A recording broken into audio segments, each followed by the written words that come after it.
নমস্কার বন্ধুরা, আজকে আমরা এখন আছি বিডিও অফিসে আছি, মানে ব্লক অফিসে। তো ওখান থেকেই আমরা বেরোবো। আজ আমাদের কাছে খাবার দেওয়ার ব্যাপার ছিল, মানে ত্রাণ, কিছু জামা কাপড়, শুকনো খাবার এবং দুপুরের লাঞ্চে যেটা ব্যাপার ব্লক থেকে যেটা আয়োজন করেছিল খিচুড়ি, তো আমরা সেটা দেওয়ার কাজেই আমরা এগিয়েছি। দেখুন প্রচুর জল, এখনও পর্যন্ত জল কমেনি। আজ 3 দিন হয়ে গেল প্রায়। বন্যা দুর্গতদের পাশে আছি এখন। দেখুন বন্ধুরা, খিচুড়ি দেওয়ার কাজ চলছে। বোট নিয়েই যেতে হচ্ছে, কী করবো, সবসময় তো আর জল পেরিয়ে যাওয়া যাবে না। তাই এরকম সমস্যাগুলোকে সব কাটিয়েই সামনের দিকে এগোতে হচ্ছে আমাদেরকে। বিস্কুট, জলের বোতল, জলের পাউচ, খিচুড়ি, সয়াবিন ভাত, মানে এইগুলো যেগুলো যেদিন যেরকম মেনু হচ্ছে সেগুলো সেদিন সেরকম ডিস্ট্রিবিউট করা হচ্ছে। আর প্রচণ্ড পরিমাণে ক্ষতি, মানে বিভিন্ন ঘর বাড়ি, টারপলিন দেওয়ার কাজ চলছে, বিভিন্ন ঘর বাড়ি প্রচুর পরিমাণে নষ্ট হয়েছে, পাকা বাড়ি ভেঙে পড়ে গেছে, এমনকি মাটির বাড়ি তো কোলাপস হয়েইছে এবং পাকা বাড়িও ভেঙে পড়ে গেছে। কিছু কিছু বাড়ি তো দেখা যাচ্ছে শূন্যে দাঁড়িয়ে আছে, ভিতরে নিচের দিকে যে মাটিটা থাকে সেই মাটিগুলো নেই। মানে বাড়িটা জল যাওয়ার সাথে সাথে, মানে শুকনো হওয়ার সাথে সাথে বাড়িটা ভেঙে পড়বে অটোমেটিক্যালি। তাই সেই সমস্ত বাড়ি থেকে সকলকে রেস্কিউ করে মানে শেল্টারে রাখা হচ্ছে এখন পর্যন্ত।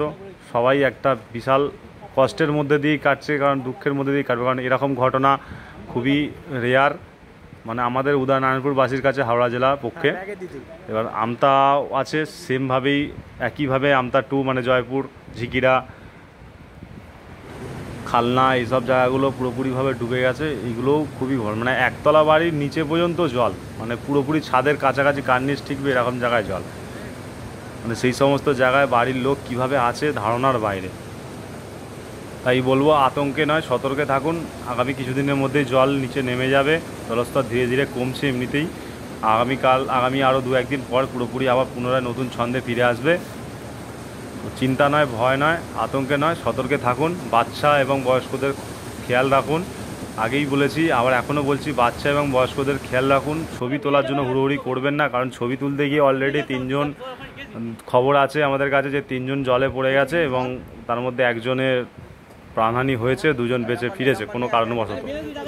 তো তাই বলবো, সব কিছু সাবধানতা অবলম্বন করুন, বাচ্চাদের খেয়াল রাখুন। শরীর অসুস্থ বোধ করলে অবশ্যই মেডিসিন খান, ডাক্তাররা রয়েছে ওখানে, নার্স দিদিরা রয়েছেন, এবং প্রয়োজন হলে আশা দিদিদের সাথে যোগাযোগ রাখো।